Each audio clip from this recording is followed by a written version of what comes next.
Hey guys, welcome back to my YouTube channel. तो आज मैं फिर से लेकर आई हूँ एक नई पिज़्ज़ा की रेसिपी। तो आज हम बनाएंगे वाइट सॉस पास्ता पिज़्ज़ा, जो कि खाने में बहुत ही ज़्यादा टेस्टी होती है और बनाना काफ़ी ज़्यादा आसान है। तो आज हम इस पिज़्ज़ा को बिना ईस्ट और बिना ओवन के बनाएंगे। तो हम आज इसे कुकर में बनाने वाले हैं, जो कि हर कोई ईज़िली बना सकता है अपने घर पे। तो चलिए फटाफट से बनाना शुरू करते हैं। तो यहाँ पर हम सबसे पहले बनाएंगे वाइट सॉस पास्ता। तो यहाँ पे वाइट सॉस पास्ता बनाने के लिए हमने यहाँ पे ले लिया है बटर, और अब मैं इसमें डालूँगी रिफाइंड ऑयल। तो यहाँ पे मैंने दोनों मिक्स करके डाला है। आप चाहें तो पूरा बटर ही इस्तेमाल कर सकते हैं, या फिर पूरा का पूरा आप रिफाइंड ऑयल का भी इस्तेमाल कर सकते हैं, या फिर आप चाहें तो ऑलिव ऑयल का भी इस्तेमाल कर सकते हैं। बट यहाँ पे मैंने दोनों को मिक्स करके यहाँ पे मैं इस्तेमाल कर रही हूँ। तो यहाँ पे मैंने डाला ढेर सारी लहसुन। तो अब हम इसमें डालेंगे मीडियम साइज़ की कटी हुई प्याज। तो यहाँ पे मैंने प्याज को नॉर्मली कट कर लिया है।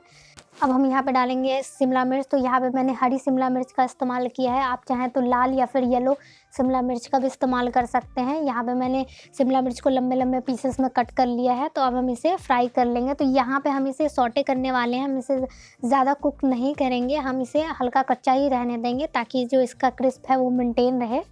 तो अब हम इसमें डालेंगे 1 टेबलस्पून मैदा। तो यहाँ पे इस स्टेज पे हम मैदा का इस्तेमाल कर रहे हैं, क्योंकि हमने ऑयल का पहले ही ज़्यादा इस्तेमाल किया है। तो हम इसमें कोई एक्स्ट्रा ऑयल का इस्तेमाल नहीं करेंगे, हम डायरेक्टली मैदा को इसमें ट्रांसफ़र कर देंगे और हम इन सभी को अच्छे से भून लेंगे।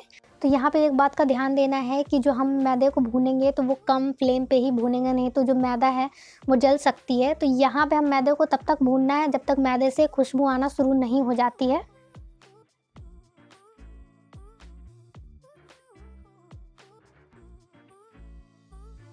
तो यहाँ पर मैदे से खुशबू आना शुरू हो गई है। तो अब हम इसमें ऐड करेंगे मिल्क। तो यहाँ पे हम थोड़ा-थोड़ा करके ही मिल्क का इस्तेमाल करेंगे, एकदम से सारा मिल्क हमें इस्तेमाल नहीं करना है। तो ये आप देख सकते हैं, यहाँ पे मैं धीरे-धीरे करके ही दूध का इस्तेमाल कर रही हूँ। तो यहाँ पे धीरे-धीरे जो हमारा मिक्सचर है वो गाढ़ा हो रहा है, तो हम इसमें थोड़ा-थोड़ा करके दूध और ऐड करते जाएँगे। तो अब हम इसमें डालेंगे पास्ता। तो यहाँ पे मैंने 1 कप पास्ता को पहले से ही बॉईल करके रखा हुआ था, तो मैं वही पास्ता यहाँ पे इस्तेमाल कर रही हूँ। अब हम पास्ता को 2 से 3 मिनट के लिए पका लेंगे।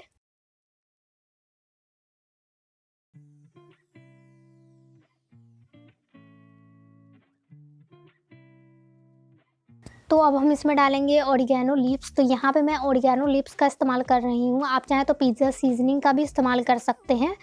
तो अब हम इसमें डालेंगे चिली फ्लेक्स। तो यहाँ पे चिली फ्लेक्स, यहाँ पे मैंने 1 चम्मच चिली फ्लेक्स का इस्तेमाल किया है, 1 छोटे चम्मच चिली फ्लेक्स का। तो अब हम इन सभी को अच्छे से मिक्स कर लेंगे।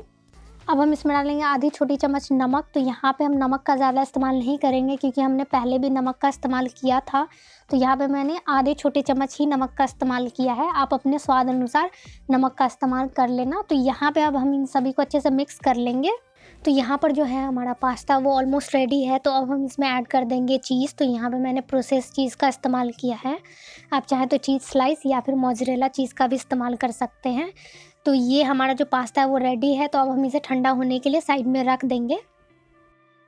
तो चलिए पिज़्ज़ा का डो बना लेते हैं। तो उसके लिए यहाँ पे मैंने ले लिया मैदा। अब मैं डाल रही हूँ 1 teaspoon baking powder and half teaspoon baking soda.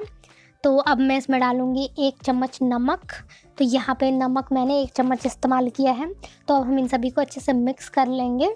तो जो आज की पिज़्ज़ा है वो हम बनाएंगे बिना यीस्ट के। तो इसके लिए हम यहाँ पे इस्तेमाल करने जा रहे हैं दही की। तो यहाँ पे मैं पुरानी दही का इस्तेमाल करूँगी, ताज़ी दही का इस्तेमाल मैं नहीं कर रही हूँ। अगर आप पुरानी दही का इस्तेमाल कर रहे हैं तो आप इसे बिना फर्मेंट के ईज़िली फटाफट से बना सकते हैं।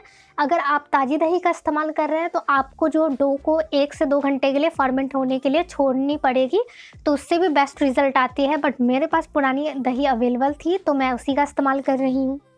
तो अब हम इन सभी का एक सॉफ्ट आटा तैयार कर लेंगे। यहाँ पे ध्यान देना है कि आपको बिल्कुल भी कड़ा आटा नहीं लगाना है, नहीं तो जो हमारी जो पिज़्ज़ा का जो बेस है वो पापड़ बन जाएगी। तो चलिए फटाफट से एक सॉफ्ट आटा तैयार कर लेते हैं।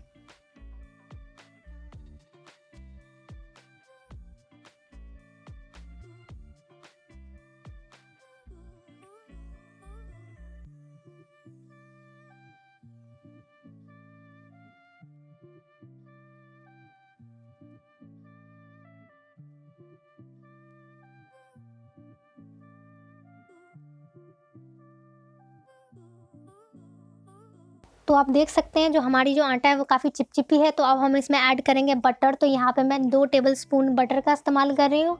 आप चाहें तो ऑलिव ऑयल या फिर रिफाइंड ऑयल का भी इस्तेमाल कर सकते हैं, बट बटर से बेस्ट रिज़ल्ट आती है। तो यहाँ पे मैंने बटर का इस्तेमाल किया है। तो अब हम इन सभी को अच्छे से मिक्स कर लेंगे। यहाँ पे जो हमारा डो है वो ऑलमोस्ट रेडी है। तो हमारी डो बन के बिल्कुल तैयार है। तो चलिए फटाफट से हम पिज़्ज़ा बेस बनाना शुरू करते हैं। तो यहाँ पे मैंने एक ले लिया है फ्लैट सरफेस, उसके ऊपर मैंने डाल दिया है मैदा।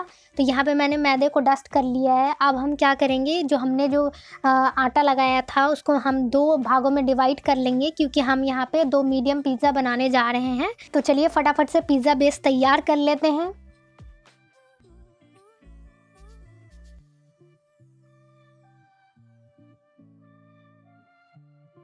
तो यहाँ पे मैंने डो को 2 इक्वली पोर्शन में डिवाइड कर लिया है। तो अब हम क्या करेंगे, हम इसका एक पेड़ा तैयार करेंगे और हम इसे राउंड शेप में बेल लेंगे।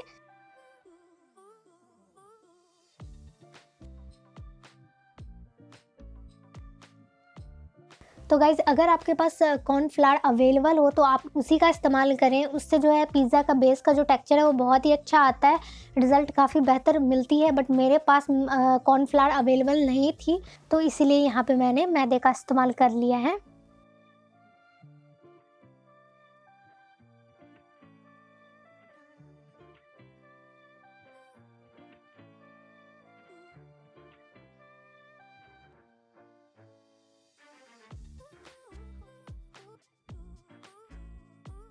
तो ये लीजिए, हमारा पिज़्ज़ा बेस बन के तैयार है। तो अब हम इसे फ़ोल्ड करके एक प्लेट में ट्रांसफ़र कर लेंगे। तो यहाँ पे मैंने नॉर्मल घर वाली प्लेट का इस्तेमाल किया है और उसे मैंने फ़ॉइल पेपर से कवर अप कर लिया है, ताकि जो हमारा जो प्लेट है वो डैमेज ना हो जाए, क्योंकि हम आज का पिज़्ज़ा कुकर में बनाएंगे।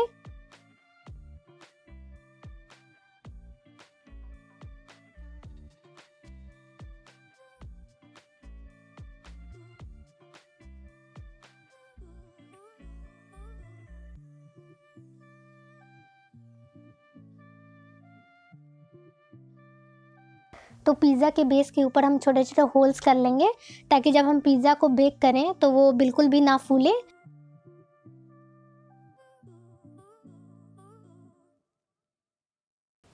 तो अब हम पिज़्ज़ा के बेस के ऊपर लगाएंगे बटर या फिर ऑयल। तो यहाँ पे मैं बटर का इस्तेमाल कर रही हूँ। यहाँ पे मैंने बटर को मेल्ट कर लिया है, फिर मैं इसके ऊपर अच्छे से स्प्रेड कर रही हूँ।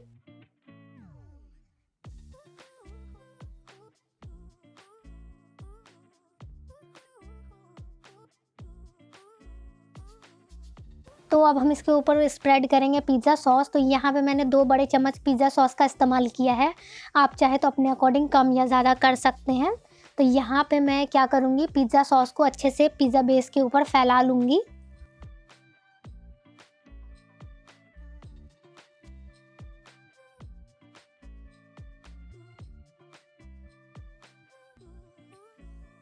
तो यहाँ पर हमने पिज़्ज़ा सॉस को अच्छे से फैला लिया है बेस के ऊपर। तो अब मैं इसके ऊपर डाल रही हूँ हमारा तैयार किया हुआ व्हाइट सॉस पास्ता। तो आप देख सकते हैं जो हमारी जो व्हाइट सॉस पास्ता है वो काफ़ी थिक हो चुकी है ठंडी होने के बाद। तो हम पिज़्ज़ा के ऊपर अच्छे से हम हमारे व्हाइट सॉस पास्ता को फैला लेंगे।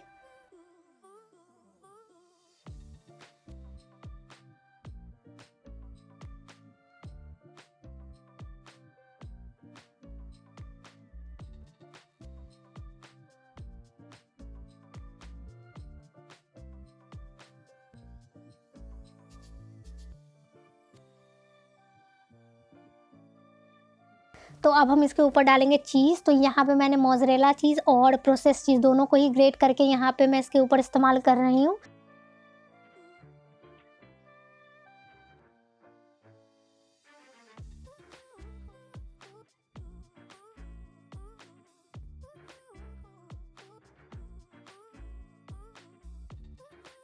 अब मैं इसमें ऐड कर रही हूँ थोड़ी-सी पिज़्ज़ा सीज़निंग।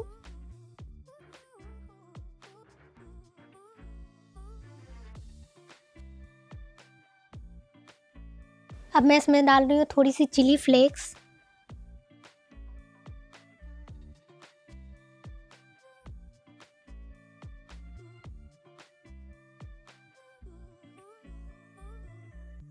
तो यहाँ पर मेरे पास बची थी थोड़ी-सी शिमला मिर्च, तो यहाँ पे मैंने वो भी ऐड कर दिया है। आप चाहें तो इसे स्किप भी कर सकते हैं, या फिर चाहें तो आप अपने पसंद की कोई भी टॉपिंग्स का यहाँ पे इस्तेमाल कर सकते हैं।